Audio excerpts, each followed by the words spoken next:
And there.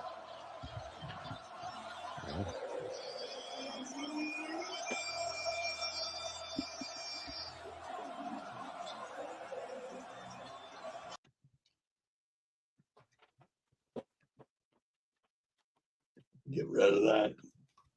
All right, that was fun. I just wanted to relive a few seconds of that because that was an amazing time. Some of the other stuff that happened after that wasn't so great. Welcome, everybody, to the Oregon Fan Show, the podcast where we talk with Duck fans and college football experts about the things that make us want to shout. Our guest this afternoon is Jeffrey the Greek from the Eyes on B1G podcast, a very proud dad and an above average husband. Jeffrey, how are you? I'm phenomenal. It's Friday afternoon here in Minnesota where I'm at. We're getting closer to football and I'm ready to talk. Well, I'm very appreciative to have you on. You played for the Hawkeyes.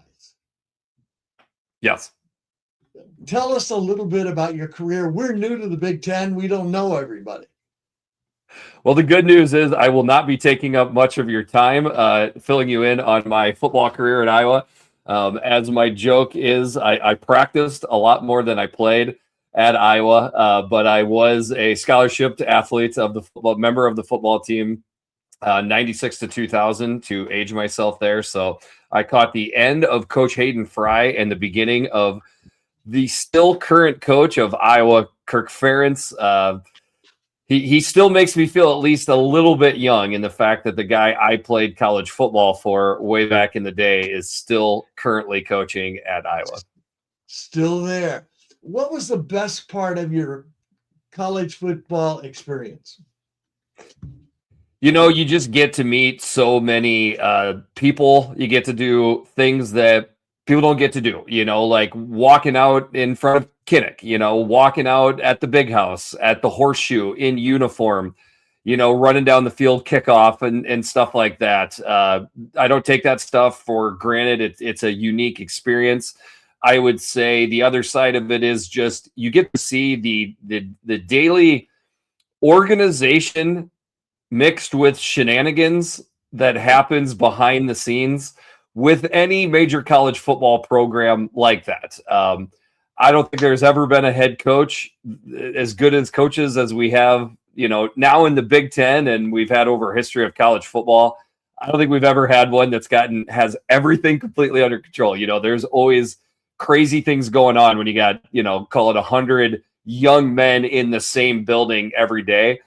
So seeing behind the scenes how that gets managed or is managed as best as you can, how that gets produced for the product on Saturday.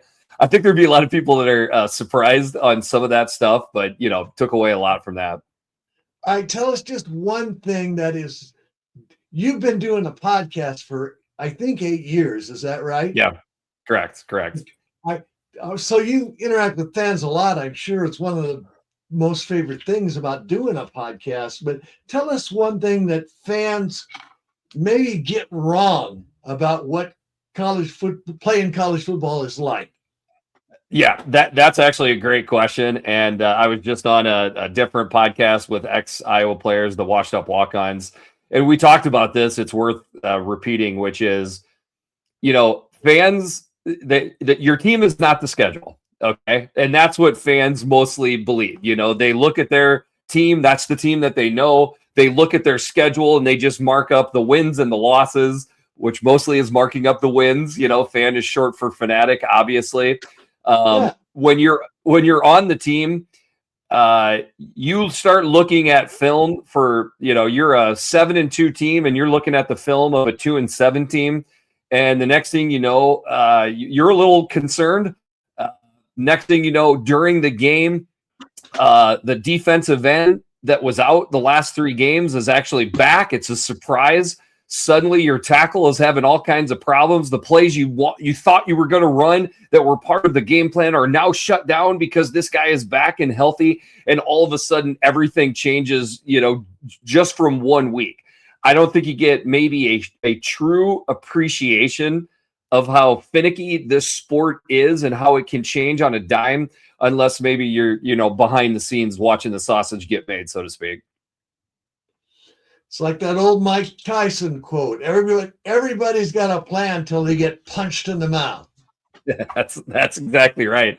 And sometimes the punch in the mouth is essentially coming from somebody you didn't think in 100 years it would come from. Because when there's, roughly 30 players on the field that can affect the game big time negatively or positively, man, that's what makes this sport so great. That's what adds to the chaos of it.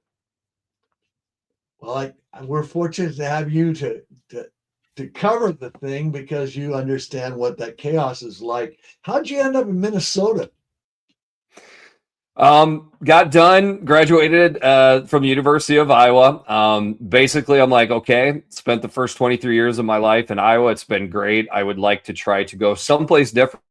I put my resume to the 3 closest metropolitan areas, Minneapolis, St. Paul, Chicago, and Kansas City. And essentially the first place that was going to, take the risk in hiring a young Jeff Book. That's where I was going to go. Minneapolis was the first place that offered. I had a couple buddies that lived up here at the time as well. So that's where I went. From everything I heard, I've never had the pleasure of visiting. Minnesota is a pretty cool town. Yeah, sure. It's lots of great areas. And the cool thing about Minnesota is you got the metropolitan area. Certainly, that's where most of the, restaurants and things to do, professional sports teams and whatnot. You can go a little bit outside. You got countryside, you got lakes, obviously all over the place. Northern Minnesota is pretty much predominantly lakes or lake, fueled businesses and whatnot. So a lot of different things you can enjoy here. I think Oregonians and Minnesotans are a little bit alike. I mean, there's that laid back, love the outdoors kind of vibe about your state and my state. Possibly. I wouldn't be able to speak to that completely. I'll say the fan bases that have been vibing the most the last year or so has been Oregon and Iowa Hawkeye fans from the state of Iowa. So maybe there's even a better symbiotic relationship there. Well, the enemy of my enemy is my friend. And I think this year you guys play USC and Washington. Am I right about that? Just Washington. We play Washington on a Friday night after we play Michigan. Friday night games are weird. You just never know what's going to happen in a Friday night game. Yeah, it's the ultimate risk reward. If your team plays on a Friday night and you get the win, you wake up on a football Saturday with that W in your back pocket, man, that is manna from heaven right there with that. You lose the game, quite the opposite. You wake up, wanting to fight the world. So that's it. That's my best take I can give you with those Friday night games. And they always feel a little weird. They just always feel a little bit off. Well, the home crowd is a little lit up and you're working on short rests. The road team, the Ducks have a Friday night game against Michigan State after hosting Michigan in East Lansing. That's a dangerous one late in the year, their 7th game in a row without a bye. That doesn't stack up real great, although the Spartans don't look that good this year. No, the Spartans have a good staff, but a ton of questions with their roster. I think Fitzgerald will get it figured out at some point. I don't know about this fall, and I don't know about this fall versus Oregon. That game to me just screams ugly Oregon win. Everything about that just is an ugly 19-13 game that you just pack the equipment and the players up and you get back to Oregon. I totally agree, Jeffrey. The Wisconsin game last year, that kind of game. Ugly in the rain. Dante Moore got dinged up. The Ducks just kind of grind out a win. Going to Wisconsin the year before, the jump around game, same sort of thing. The Ducks were a little out of rhythm, a little out of sync. They were tired and beat up and just had to grind out a win. You always have a couple of those, no matter how good you think you are, no matter how strong your roster is. there's always a couple games that come down to a kicker, and that makes me nervous. Yeah. It's I don't want to overplay the weather thing, but it does play a little bit. And I understand Oregon and Washington, they get a little taste of nasty weather much more than UCLA and Southern Cal. So I just want to be clear that, that line of demarcation, I understand that. With that being said, there's something different about, whether it's a Friday or Saturday game, flying into the middle of the country, body clock off, you step off the plane, it's got a little bit different feel in the air to it than what you're used to. I don't pretend to completely understand the sports psychology that goes through, 18 to 23, 24-year-old kids with that stuff, but it's real. And it plays into that stuff. I mean, if you talk to any coach, big time coach that's gone through this stuff, I think they see that. I mean, heck, you see it built into lines in the NFL when teams have to travel across the country to play. So if they're building it into NFL lines, it sure as heck matters to college too. I would really like it. I think it would be great for college football if they started the season a little earlier, baked in another bye, and got the playoffs going sooner. Couldn't agree more. I think like Scott Docterman with The Athletic, he has laid that out there extensively. Other people have too. I couldn't agree more. I think we're destined to do that. I have a little bit maybe more positive outlook on things. I don't think we're going to have the one super conference. I think we already essentially have the AFC, NFC type of deal now with the Big Ten and SEC. I think we'll go to 2024 teams. I think they'll just pretty much have to start it early. What else is going on in August? You might as well get it going right now. College football fans are jonesing for football by the time you get to, I would say this weekend would be open, the having games on the 22nd. I don't think that would be, crazy type of date. I think we'll eventually get there. And I appreciate you bringing up the double idle week. I love me idle weeks. People act like the idle weeks are like a personal affront to them. I couldn't disagree more. I like the emotional break twice in the year for my college football team. So I'm with you there. Oh yeah, and if you say that we're concerned about player safety or academics, giving the guys a week off, 2 weeks off, one early, one late, so they're not playing 8 weekends in a row and getting beat up, and be a much better situation. I couldn't agree more. I'm surprised that negotiating, chip doesn't get played more. Probably, the powers that be probably waiting to play that when they're pushing their narrative, whatever they, wind up landing on. Yeah, well, if the Big Ten expands again to 20 or 24, I would really love it if they added Cal and Stanford. So we had 6 teams on the West Coast, and maybe we could play 5 teams in your pod, 4 teams out in other parts of the conference. Yeah. You get a 9-game conference schedule, and you eliminate one of those 2,000-mile road trips. I don't know. Yeah. We'll see if some of this stuff goes through that you see in the Save College Sports Act or whatever they're calling it now. One of the provisions put in was that the conferences could only expand to 19, which I don't think takes a rocket scientist to figure out. They're letting the Big Ten or SEC potentially add Notre Dame into their conference. But what they're trying to do there is to stop a conference from happening, I believe, in my opinion. So I actually like that potential clause in the act if it ever gets passed into law, whatever. I'm not a political beatnik by any stretch with that stuff. But I the first thing I think of when I hear about adding Cal and Stanford, I get it, but I'm like, you know what? We should also add the Arizona schools, and Utah. And you know what we should do? We should just call it the Pacific 10 or 12 or something like, and I'm not trying to kick out Oregon or anything like that, but it's like, you look at how good Oregon is right now. If you added in, USC, I think is at least coming on a little bit. You add 2 or 3 more teams for depth. The Pac-12, Pac-10, whatever it would wind up being, would would be back to being a major conference, team.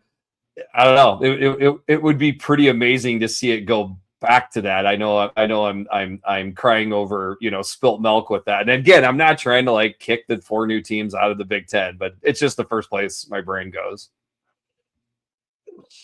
I'm an old head, obviously. I don't have any hair left, so that's a giveaway. But I miss the old days when we had the SWC and the Big 8 and the Pac-10 or Pac-8, and teams played regional rivals that they played for 120 years. And if there ever is a super conference or major realignment, or there's a tier system or anything like that, I hope somehow we make a move back towards those regional rivalries and conferences that made sense geographically. I don't know. It probably never happened. We'll see. I will say this. At some point, when you are adding teams to the conference, it's going to get too watered down for the TV viewers. Therefore, the value of the teams added gets watered down. I think we're just past that mark. Okay, so I think any further additions, I guess outside of Notre Dame or something like that, like I think it pushes it down to the point where the inventory just isn't as valuable anymore. So I think that the money and the money grab is what got us here. Obviously, I do think the money will stop us from going much further because it just doesn't make any sense. Part of that is because college football is still so regional. I am pretty sure, even after the dominance of the Big Ten the last 3 years, SEC fans pretty much just watch football in their region of the country. That's what they care about. I just don't think I see it changing in your life, my life, or my kids' life. I just think it's always going to be more regional like that. Okay, so if that's the case, if I wind up being correct about that, expanding past it doesn't make any sense. In fact, it would make more sense to retract back to having regional areas. It would be more fun after that because then we now have an actual bigger playoff, right? Then you start putting these teams in where you have more regions fighting against each other. And you have fans from the SEC in the Northeast that are seeing Big Ten teams and West Coast teams for really kind of the first time watching them through. I think it would actually be a way to bolster a bigger playoff grab, if we go to the 20 or 24 people. We'll see. I don't know. That's enough of that politics WNBA stuff. I don't like doing a whole lot of that, but it's great to get hard to avoid. Yeah. Because it's so there. I want to go back to something you said earlier, which I think is really true. There's kind of a budding bromance between Iowa fans and Oregon fans, and it's kind of cool. Yeah, I was not at the Iowa-Oregon game last year. I coached my kids' team, couldn't make it back for that game. But from the sounds of it, there was a lot of Oregon fans that had a good experience with Hawkeye fans in and around Kinnick and Iowa City. Then there's that's cool. Like, and I think the game was so good. I think there was respect given from Iowa fans to Oregon back to Iowa, a little bit. Then on top of it, I don't know how, but I seem to be butting heads with Washington fans and USC fans on Twitter. And I don't know if you follow, but like I do positional rankings of all the Big Ten teams. I did 18 team previews of every Big Ten team. All of that is a blast for me, and I would say some of the loudest fans for, showing their displeasure with where I have their team and unit ranked is USC and Washington fans. And that just plays in perfectly to, the two fan bases that Oregon, I think, would consider themselves the biggest rivals to. So like these things need to happen organically. This is how organically it's been going for the last couple years. For me, we'll see where it goes, as things, build onto it 10, 15 years from now. it was great to see how that game, it was a great game. And I also like the little touches of cordiality and respect between our fans and your fans. I especially like the thing that Dan Lanning did with his team. End of the third quarter, the Oregon players saluted the Children's Hospital. And I really thought that was a class move. Yep, and end of the first quarter to be clear. I will say that's all right. I will say if a team doesn't turn around and wave to the children, the social media will hear about it. But it's an awesome tradition that a lady here in Iowa started. I think it's 5 years ago now, so it's been awesome to see. Yeah, it's awesome to see a coach appreciate college football history and be aware of that stuff. I like that a lot. Yeah. The other thing about that game was, I mean, Iowa really won Oregon's respect with the way they played. We'd heard about Kinnick Stadium as an atmosphere. We'd heard about the tough defense and the stout offensive lines. And in fact, I was on a podcast with you, Ryan and Clinton, of the Inside the Pylon podcast before the game, and you nailed every aspect of that game in terms of, it's going to be close, it's going to be physical, and Phil Parker and that Iowa defense will change the game, and they did. It was really a nail biter. Yep. Obviously, Oregon had some key guys missing at wide receiver. I think that helped out quite a bit. Iowa wasn't completely fully healthy for quarterback, wide receiver at that time as well. So you take kind of some playmakers on the outside out. You have two good teams for line play, both sides. O-line, D-line for both teams, were really good last year. I would say the biggest difference maker in that game was the Oregon running backs. The game plan was on them. They delivered in that game. That was the worst our linebackers looked all year, and that was because of the talent of the Oregon running backs to me. Mark Gronowski, though, coming up with plays, when they need be. Maybe a questionable defensive call along the goal line to let Mark Gronowski score that touchdown. But then all of that work, and Dante Morris throws a dot in questionable weather.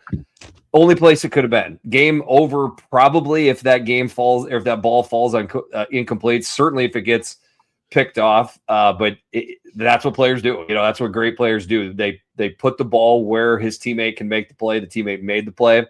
Wasn't over yet, right? Oregon kickers, we get a little anxious, and your kicker puts it through. Yeah. So man, that is just an absolute gem of a college football game. Obviously, I wish it had just a little bit different ending.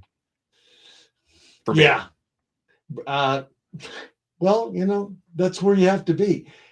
Brad Nessler on the telecast said that ball was not thrown into a window. That ball was thrown into a portal. Yes. And it was. That is well said. He put it was good coverage.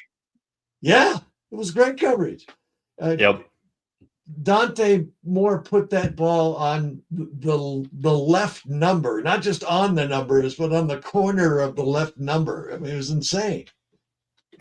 Would it be a crazy thing to say as far as combining quality of throw with the moment, best throw of Dante's career? Or am I getting out in front of my ski tips a little bit?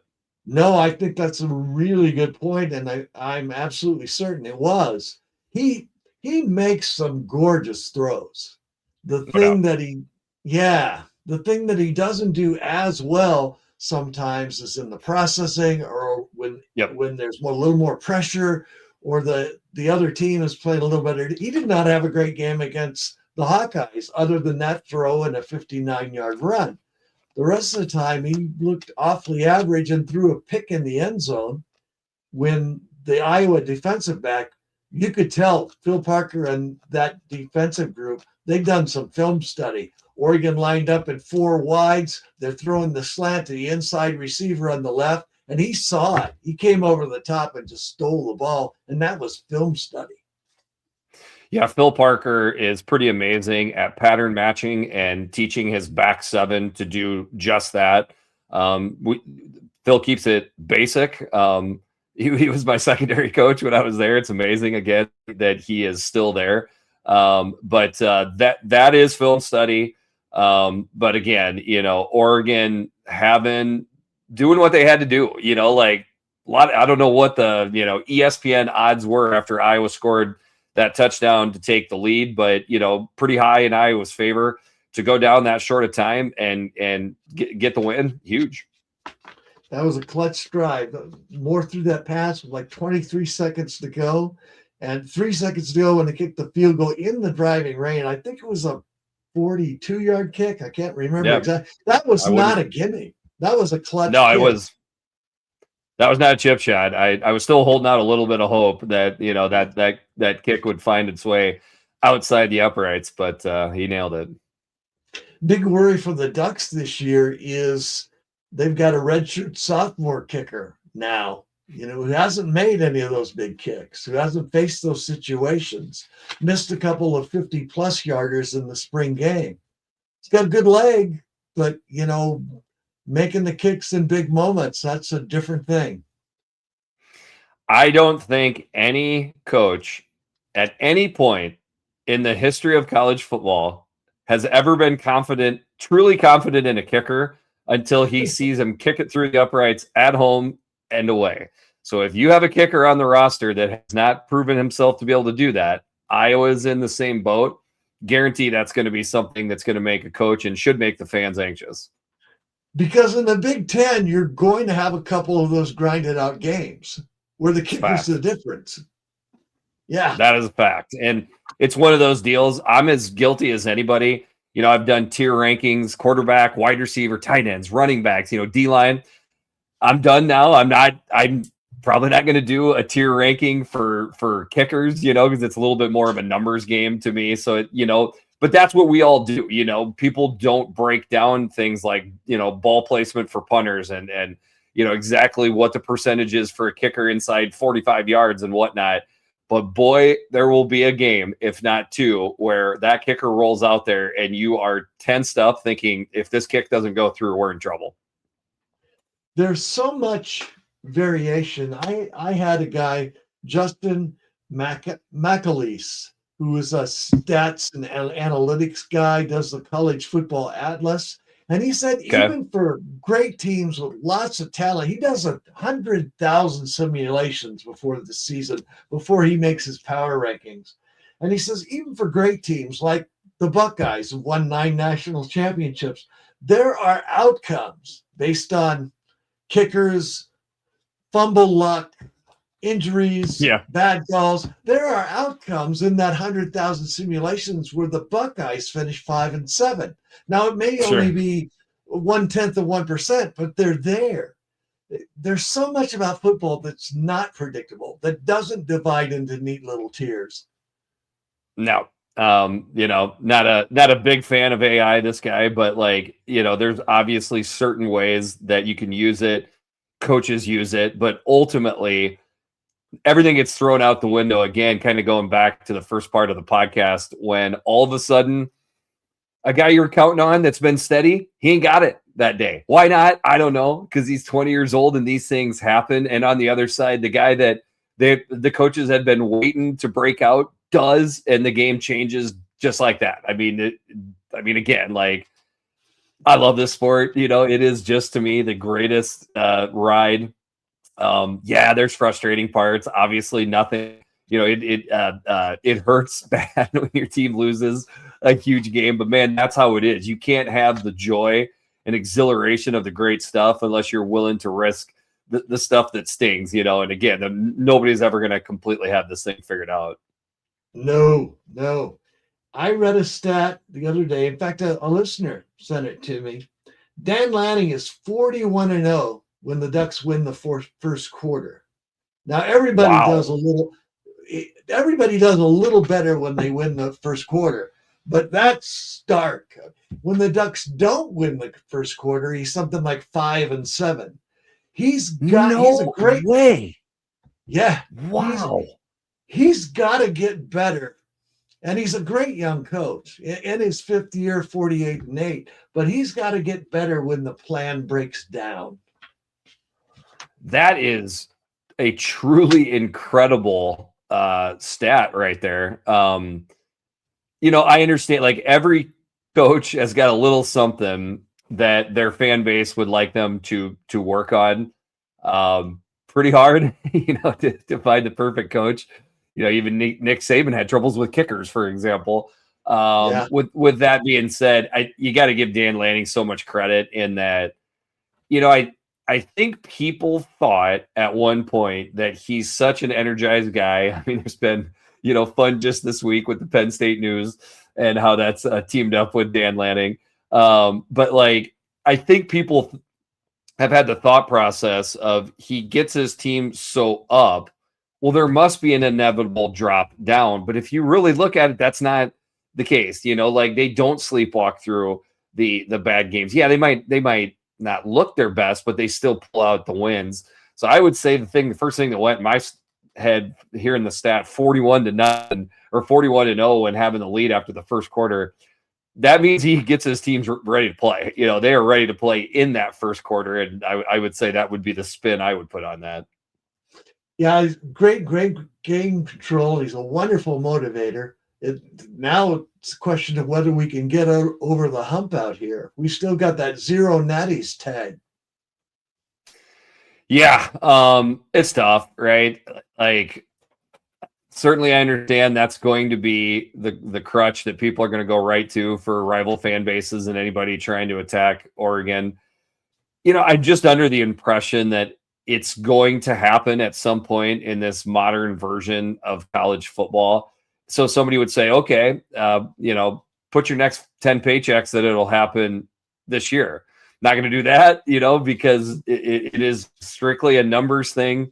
But if you made me do the same bet for the next 10 years, I'll probably take it, because I think Oregon would get one, but we'll see. It's tough to win. It's tough to win national championships. That's just a fact.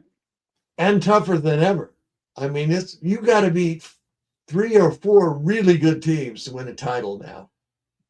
There's no doubt. And then, like you mentioned, health has got to be factored into that too. Yeah. What's the outlook for the Hawkeyes this year? It's going to look a little different. I believe Tim Lester is the offensive coordinator going into his third year.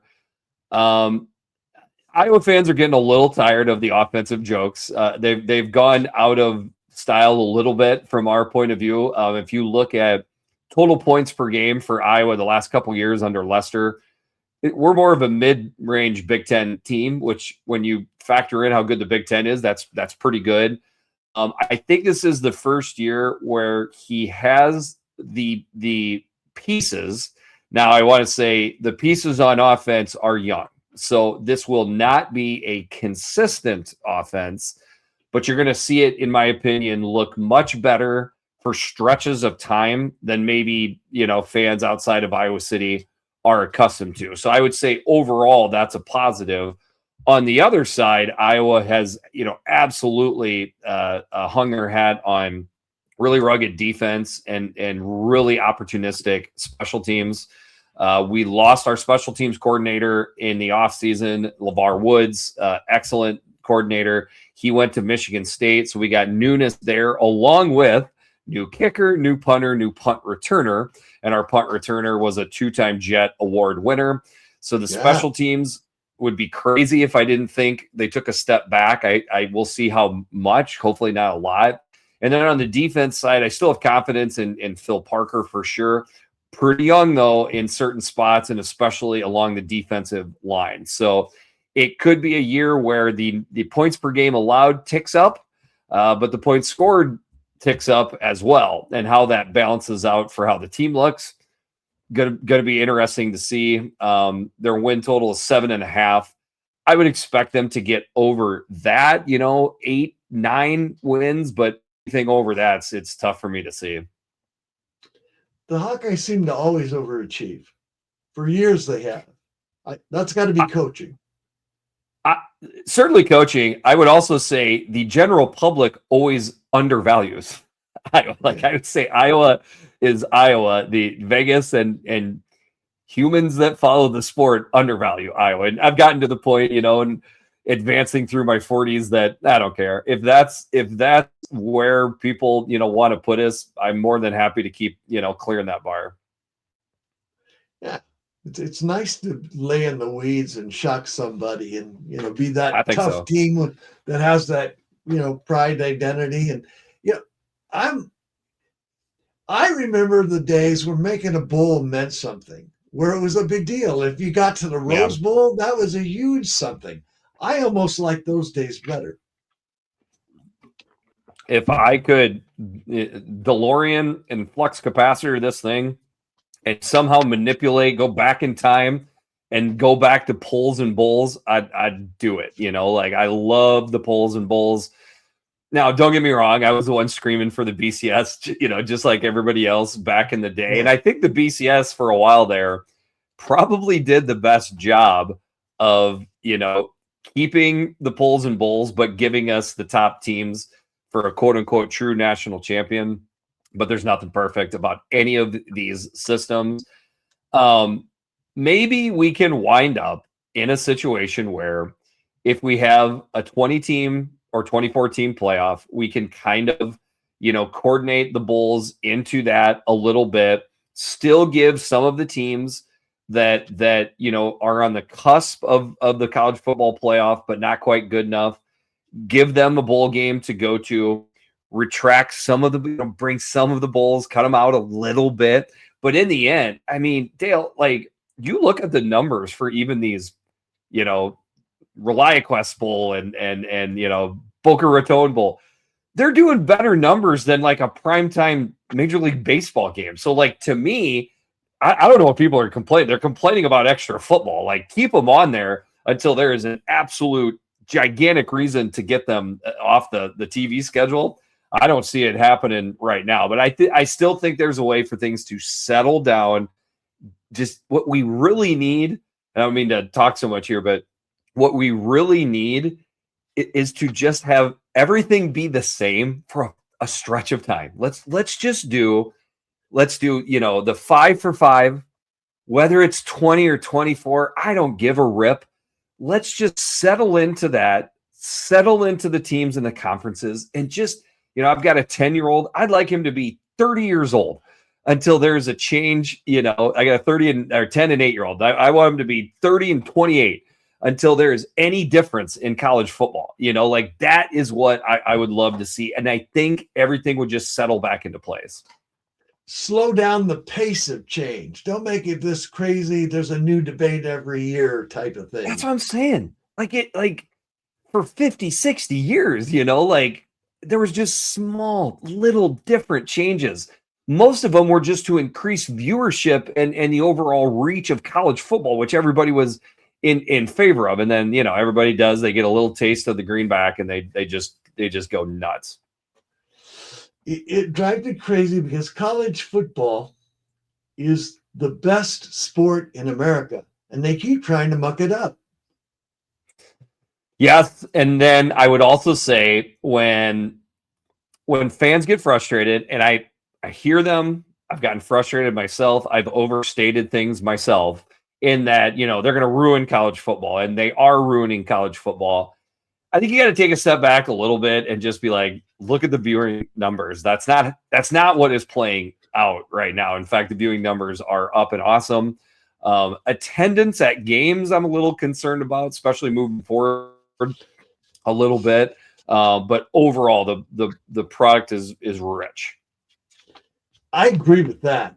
And the best part of the game is still the best part of the game. Saturdays with your friends and family, watching the football game, going to the tailgate, talking about it all week, looking forward to the next one. They can't wreck that almost.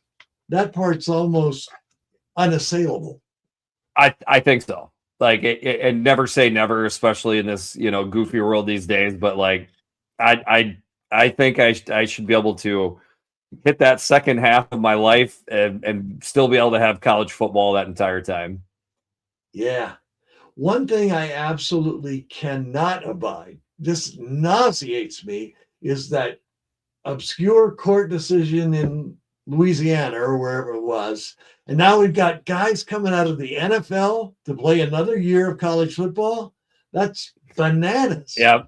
Or Dewey, because it looks like maybe got shut down today. It was I've been busy myself today. I haven't been able to decipher through it. Part of the reason I haven't is because I'm sick of reading these. I don't want to read another article that has something to do with some judge. This was in Colorado, I'm done. I don't want to hear about this stuff anymore. Yeah. But I think maybe it got shut down. If we can just get a players union or some sort of organization in place, everybody loves the 5 for 5. It makes perfect sense. Just simple. Just put it into play. It's so simple, and that's what everybody looks for, simplicity. So just put it into place. People will agree upon it. Move forward. That's why I get back. If we just have the same thing in place, and all of a sudden we look back and it's been 10, 12, 15 years with the same rules in place, people move on. I like that. I like the 5 for 5 so much. One of the reasons I like it is kids come into college football now so ready to play football. I mean, they've got all these camps, clinics, specialized coaching, training programs, nutrition. The Ducks have a couple of freshmen this year, a couple of offensive linemen that are 6'6". Yeah.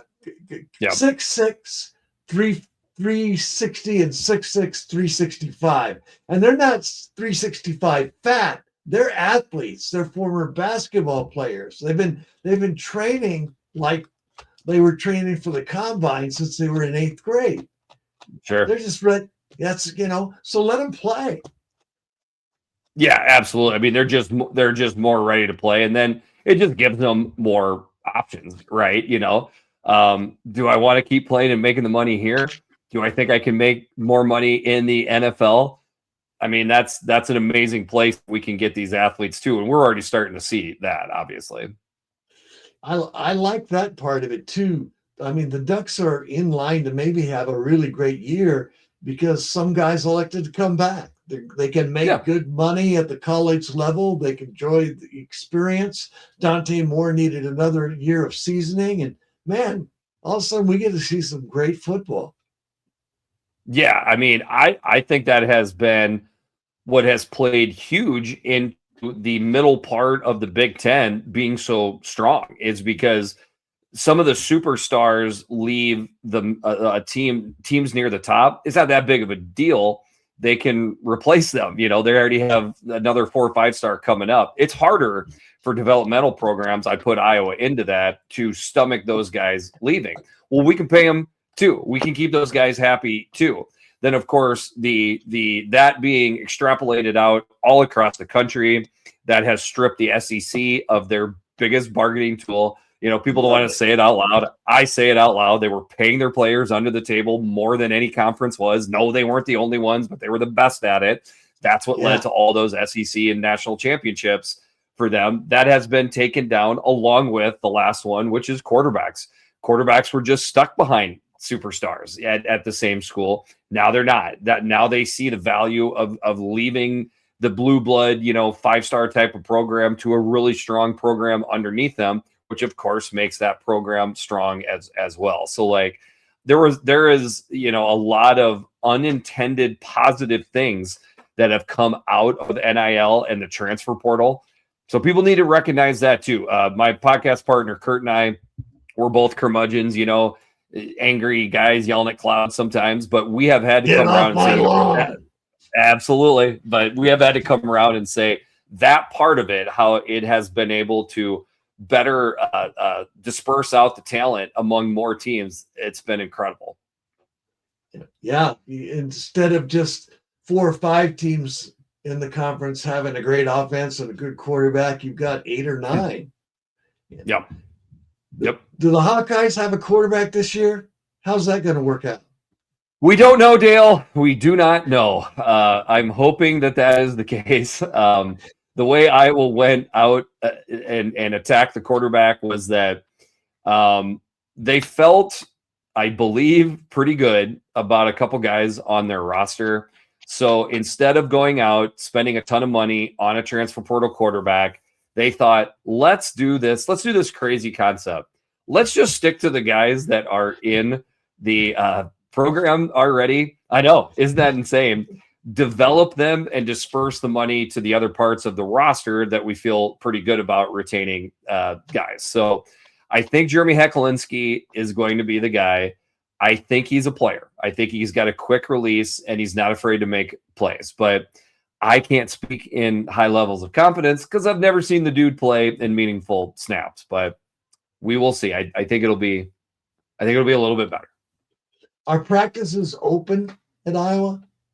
You get to see they are as close as can be.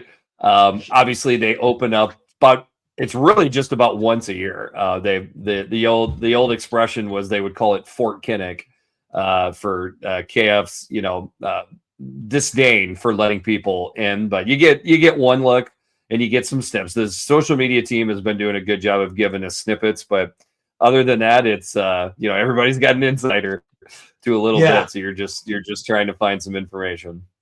Do you have well, you were in the program. Do you have insiders? Do you get information that you can kind of drive content home with?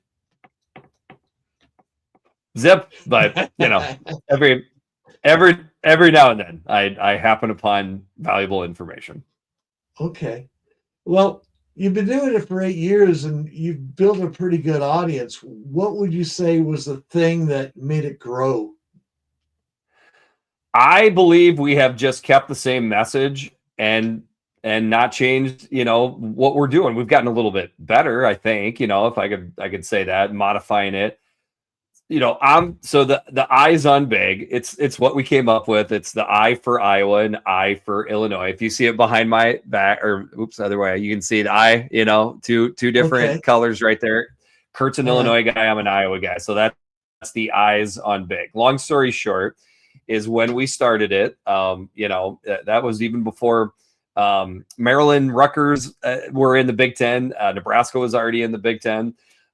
So we were like, you know what? We are going to talk about all 12 teams, not just Michigan and Ohio State. That was our thought process. Now that went from 12 to 14 and then 14 to 18 with the West Coast teams, but we are keeping the same message. It is, we want to break down all teams in the conference, not like mods, which I'm not saying yours or anything like that, but obviously you're Oregon focused, but for podcasts that say they want to talk about the entire Big Ten or the entire college football landscape, they really don't. They want to talk about the top 15 teams, almost annoyed to talk about teams outside of that. So that's just not us. We talk about all 18. I do my best to get to know all 18 teams and break them down from there.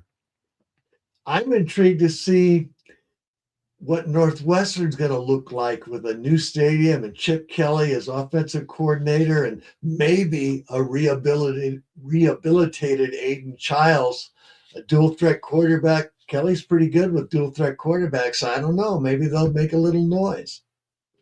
I would say Northwestern is the team that probably I walked away feeling better about as compared to what I thought about them back in June. With the deep dives and stuff that I've done, not a threat to make it to Indianapolis by any stretch, but like a team that better play, better strap them on when you play Northwestern. We'll see with the stadium. I'm very intrigued. I have no doubt that the first home game they have, I think it's versus Penn State. I'm sure that will be decked out in purple. Northwestern doesn't have the best track record of holding on to their stadium when it's coming to town. They are at a geographical disadvantage. There are so many Big Ten fans in the Chicagoland area. That is a huge metropolitan area. Some people forget just how big Chicago is. So it only takes, 10,000 local, Indiana fans or Wisconsin fans to be able to fill up that stadium. So they're always trying to fight out, rival fan bases. We'll see if Northwestern fans fight back and try to keep the majority of that stadium purple. It'd be cool. It's got great sight lines and it's a good size for them. It looks like the acoustics will be nice. That could be a nice venue. I'm excited to see it. Absolutely. Yeah. Is this a safe space? Can I just say something? Absolutely. The Indiana fans, now they deserve all the credit in the world for Cignetti's accomplishment. First 16-0 season since 1898. But dear God, they've gotten a little obnoxious. There's no doubt that is okay. So like going back in time with Indiana fans, okay. Indiana fans were the fan base that Kurt and I both decided we liked the most for doing the podcast. They were really good followers. They were really good interactors. I can't remember what year it was. I'm going to say something like 2019, somewhere around there. They had a good year. Maybe 2021, maybe somewhere. I apologize what year it was, but anyways, and they were just so happy to have gone like I think like 8-5 that year, you know, and they just were consumers and just, man, it's just great to see a competent team, you know, like they were the happiest team, whatever it was in the world. Then they get to the playoffs and win the whole thing. And by gosh, when I'm doing my unit rankings, if I don't not only not have them first in the unit rankings, but first by a lot, I'm catching an earful. I'm catching an earful. In fact, I just had a back and forth with an Indiana fan today that was making fun of the aforementioned Iowa quarterbacks. And I said, okay, now listen here, bud. You just got good. Your quarterback played atrocious for 40 years, okay? Congratulations on being good right now. Act like you've been here before, you know, score the touchdown, turn around, give it to the ref. You don't need to dance in our face every single time. But I've been calling him new money, you know, that's kind of, you know, how it is. With that being said, I don't know how many fan bases, if given the exact same roller coaster ride that they've been on, I don't know how many people would honestly act that much different. Yeah, they're puppy chested. I'm sure. Well, we're probably pretty obnoxious already, but I'm sure if the Ducks finally get the monkey out their back and finally win their first ever national title and finally obliterate all the memes about 10,000 uniforms, 0 natties, and all the other things that we get ridiculed for, I'm sure we'll be just a little bit obnoxious. But Jeffrey, I've had situations where I've tweeted about quarterbacks or coaches, and I didn't even mention Indiana in any way, and they still blame me. I know. Roast me. It is quite the cycle. I mean, here's my thought process with Indiana fans, or I'm catching an earful of USC fans today. I didn't rank their defensive back high enough for them. As old sales manager said to me once, doesn't affect my pay, doesn't affect my day. It's just people yelling at me on Twitter. Let them yell. I giggle and laugh. It is rare these days that it even really annoys me. Well, I admire that. I had somebody tell me today in one of my conversations, if someone can make you angry, they control you. Yes. Yeah. Now, I know I'm Jeffrey the Greek. I'm actually fully German. So I have a temper, and anybody that has gotten the displeasure of knowing me very well knows that it is bubbling under the surface. But there's a lot of truth in that statement of yours. Ach du lieber. Yeah, I was born in Frankfurt. My mother was a German girl and married an American soldier. Okay, phenomenal. Yeah. I took a trip over to Europe and got through Germany and Austria, and I will say, people look familiar there. You know what I mean? It was like somehow being in this gigantic family reunion, even though I didn't speak their language and didn't know a single person. Yeah. I only know enough German to know when I'm in trouble. But as the old saying goes, you can tell a German, but you can't tell him much. Exactly. Well, Matt, it has been great to talk college football with you. Absolutely. You're a dynamic dude, and I'd love to hook up with you later in the year and kind of review where the conference is going. Let me ask you this question. Oregon wins the national championship if. What's the if? Honestly, I think it's just if they make that play in that game, okay? It could be a regular season game versus Indiana. It could be the second playoff game, something like that. Like that's what it is. Like in both their playoff runs, it obviously Oregon had all the tools it needed to win. Like Ohio State blitzed them in the Rose Bowl. They had beaten Ohio State earlier in the year, so they showed the ability to beat the team that won the national championship. So a lot of it comes down to like not making the mistake, that turns the game.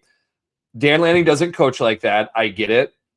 So I really just think it's going to be making the big play in that game whenever that happens. Obviously, in the playoffs would be the biggest candidate, and then you just take off from there. Everything's in place that you need. And that big play might be a field goal from 42 yards. It absolutely could be. Jeffrey, thank you so much. You've been very generous with your time. I appreciate you. I had a blast. That was a fast 55 minutes or whatever it was. Dale, you're one of the best, nicest guys in the college football podcasting business. So I'm happy to come on anytime you get a chance. Thank you. I've been in the college football podcasting business for 3 weeks, and it's been an exhilarating ride. It's made me a better husband. If you practice communicating and asking questions and listening, 4 podcasts a day for 32 days, you're going to get better at communicating. I'm finding myself having better conversations with my wife. I'm finding myself tuning in better. Isn't that weird? That's not weird. That's great. I tip of the hat. I don't think my wife would say that my podcasting has helped our communication, but you know what? She's right upstairs. I might go ask her that question when we get done here. It's a topic for discussion, and who knows, that might improve your marriage. I hope so. It's a good marriage, don't get me wrong, but I'll take any help I can get. It can always be better. Have a great day, and thanks again.